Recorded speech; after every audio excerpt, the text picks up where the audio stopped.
Right now on Denver 7 News at 6 a.m., a tragedy at a Metro apartment complex. I want to know how they died. It's important for me to know this is my neighborhood, this is where I live. 5 people found dead while a woman and infant survived. I'm Denver 7's Veronica Acosta. We're live in Commerce City as investigators piece together what happened. It's a Denver 7 Weather Action Day. We are in the 30s and 40s right now. 24 hours from now, it's going to be single digits down to near zero, and it's going to stay cold for most of the week. Details on just how cold coming up. Some unusual bidders are throwing their hats into the ring to buy the Broncos. The group hoping to use cryptocurrency to purchase the team. And that's a wrap for the Winter Olympics. New this morning, inspiring words from Colorado's Michaela Schifrin as she comes home empty-handed. You can fail and not be a failure. And we start with weather this morning. Right now, it's a calm start to the week, but changes are on the way. We're under a Denver 7 Weather Action Day as another blast of winter weather heads our way. Here's a look from Futurecast. Over the next several days, some areas could see up to 10 inches of snow. Doesn't look like that right now. Really pretty start to our day, but our team is helping you stay ahead of this latest winter storm. Katie is here tracking the roads on a busy holiday weekend. A lot of people returning from the mountains today. Want to start with meteorologist Lisa Hidalgo, though, because the drop in temperatures is staggering today. Yeah, I was going to say, if you want to stay ahead of it, you might just want to get on a flight to Hawaii, because we're going to be in the single digits and teens for the next few days. No way around it. Right now you can see some of that snow now starting to hit the western slope. Here in town, it was a beautiful sunrise you saw from that shot. Little mix of sun and clouds early on. Things are pretty quiet right now, but we're tracking a big change here within the next 24 hours. 38 in Denver right now. Winds are out of the southwest at right around 5 to about 10 miles per hour, and we'll see a fairly decent warm up. Now we're going to hit our high right around 50 degrees by noon, by lunchtime. It's then going to get colder from there. We'll drop back down to near freezing, it looks like, for the commute tonight, and then light snow will develop this evening, and then by early tomorrow morning, well, I'll show you here in just a minute just how cold it is. But highs today right around 48 to near 50 degrees. This is going to be the last time that we are above freezing until it looks like Friday afternoon. So for the next few days, it'll be really cold. Take a look at tomorrow's wake up forecast just to give you an idea what we're in for. That'll wake you up, Katie. Temps down into the single digits tomorrow morning. I'll show you just how cold it's going to get early Wednesday morning coming up. Yikes. So definitely be prepared for changing road conditions tonight through early tomorrow morning. Some slick spots possible, especially here across the metro area. This morning, though, all is pretty lightly traveled on this President's Day in terms of our major thoroughfares. We are seeing some volume pick up on US 6 and I-25. Let's take you to the map. One crash to report. This is on southbound Kipling in Lakewood, right there by Eber Elementary School by 15th Place. One lane is closed southbound Kipling at this hour. Through downtown Denver, you can see I-25, plenty of green on the map, running very smooth. And then for drive times right now, out to the airport, I-25 to I-70, I-25 out to Pena Boulevard will only take about 11 minutes. Up near Boulder, an 8-minute drive from Interlochen to Baseline and to and from the mountains right now. We're not seeing any problems, but be prepared for winter weather later on today through the high country. Well, to stay ahead of the next winter storm arriving today, download the free Denver 7 Plus app for your cell phone or your streaming device. We have a 24/7 weather stream, also an interactive radar and an hour-by-hour forecast there. You can download it to Roku, Amazon, Apple, or Android.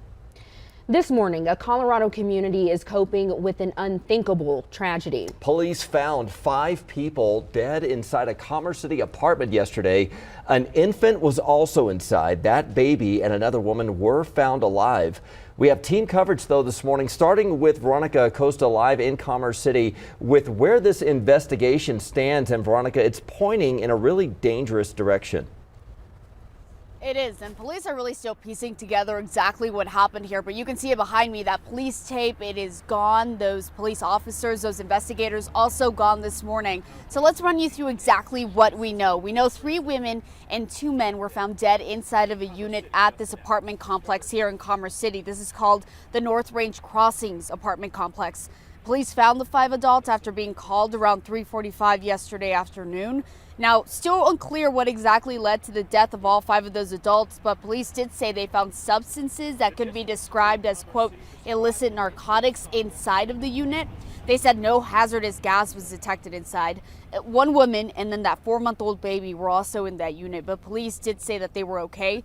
Commerce City Chief of Police Clint Nichols expressed how grateful he was those two were fine, but he also shared how tough of a situation this is going to be for that 4-month-old baby.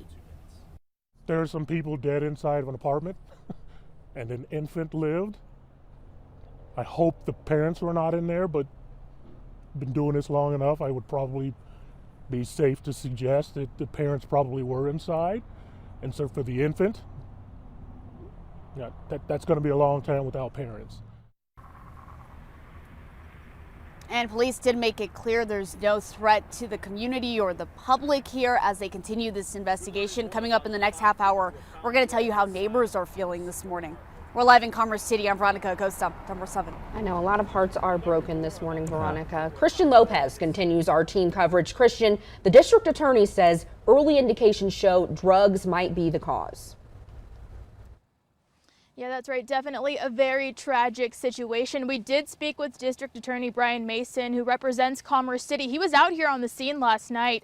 He says the preliminary reports show that the 5 people believed they were taking one drug, but it was actually fentanyl. Now, he says it's still too early to tell, but early reports are showing this right now. Mason said they have their suspicions as to what drugs the adults believed they were taking, but they're not releasing that information right now. One thing he did say loud and clear, though, is that no drugs are safe. Folks are taking drugs thinking they're cocaine or heroin or meth, even sometimes marijuana, certainly other opioids like drugs that people think are legal. And they're laced with fentanyl. And fentanyl is a killer, and it's a quick killer.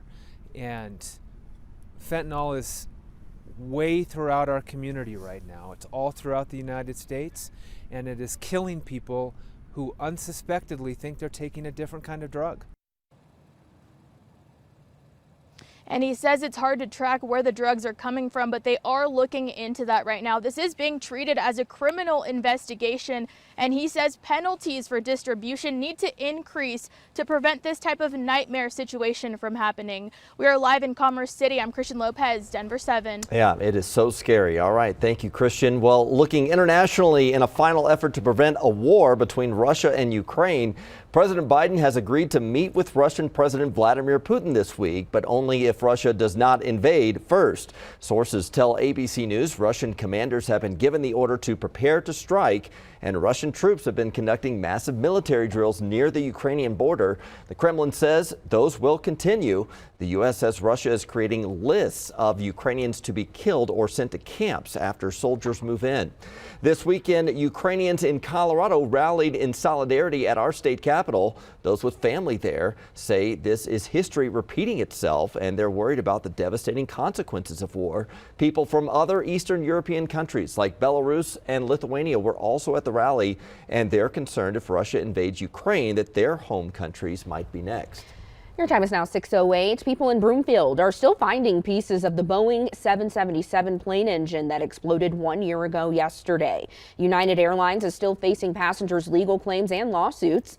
Property owners have also filed insurance claims against the airline after the incident damaged their properties. The NTSB has yet to issue a final report on the cause of the engine failure on the flight from Denver to Hawaii. Tomorrow, the Douglas County School Board will again take up the timeline for the hiring of its next superintendent. And then later this week, a court will start looking into a lawsuit about how the last one was fired. The lawsuit claims the board's conservative majority violated Colorado's open meeting laws in the days leading up to the firing of Superintendent Corey Wise. The law requires that any meeting of 3 or more elected officials be held publicly. The board members involved claim they never met as a group, only having one-on-one conversations and a series of phone calls before voting on his termination. Well, a group of cryptocurrency enthusiasts wants to buy the Broncos. The group is working on a Buy the Broncos DAO, which stands for Decentralized Autonomous Organization.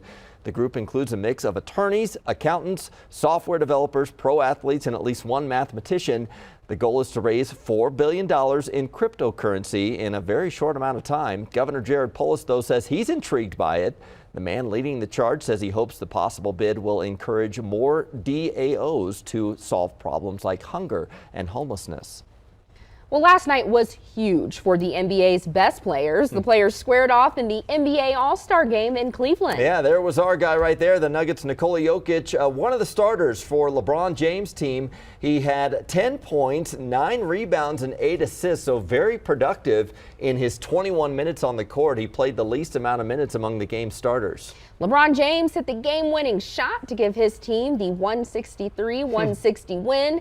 Steph Curry was named MVP after setting an all-star record with 16 threes and scoring 50 points. That is impressive. Yeah. Lisa? It is now just about 6:10, and we'll take a look at our dog walking forecast. By noon, we're going to be under a partly sunny sky, a little mix of sun and clouds here through midday. Increasing clouds, though, snow developing later today and tonight. It's going to be pretty light. I'll show you some of the totals and what we're expecting by tomorrow morning coming up, but temperatures will drop. We're down to near freezing by that point, and then it'll be about 30 degrees colder by tomorrow morning. I'll show you just how, cold it's going to get all week long coming up. Thanks, Lisa. And dry for now to and from the Eisenhower Johnson Memorial Tunnel. Smooth sailing currently on I-70. I'll take you through the Metro traffic report and what it looks like on our roadways here across town coming up. Procrastinators, beware. Why officials say it's better to get your taxes done early to help beat scammers. Plus, keeping you safe along one of the busiest roads in the metro, the improvements Denver is considering along Federal Boulevard to better protect pedestrians.